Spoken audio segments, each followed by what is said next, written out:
آج control line کی دونوں جانب پاکستان اور دنیا بھر میں مقیم کشمیری 13 جولائی 1931 کو یوم شہداء کے طور پر اس عزم کی تجدید کے ساتھ منا رہے ہیں کہ شہداء کے مشن کو اس کے منطقی انجام تک ہر حال میں جاری رکھا جائے گا۔ مقبوضہ کشمیر میں آج یوم شہداء کشمیر کے موقع پر مکمل ہڑتال ہے، جس کے باعث تمام کاروباری مراکز، بازار، دکانیں بند، جبکہ سڑکوں سے ٹرانسپورٹ غائب ہے۔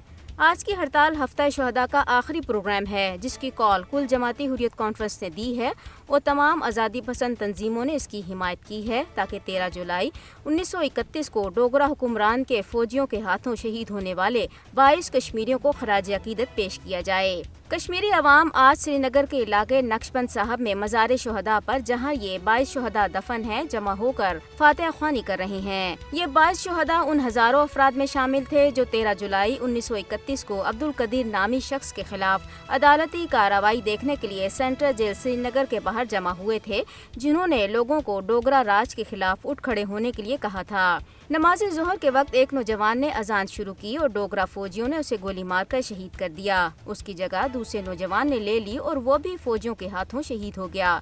اس طرح اذان مکمل ہونے تک 22 کشمیری نوجوان شہید کر دیے گئے تھے۔ 13 جولائی 1931 کے شہداء کی بہادری اور قربانیاں جموں کشمیر کی تاریخ کا سنہری باب ہیں، جنہوں نے جبر و استبداد کے خلاف کشمیریوں کی مزاحمت اور جدوجہد کو ایک نیا موڑ دیا۔ شہداء کو خراج عقیدت پیش کرنے کا بہترین طریقہ یہی ہے کہ جموں کشمیر پر بھارت کے جبری قبضے کے خلاف مشترکہ جدوجہد کی جائے۔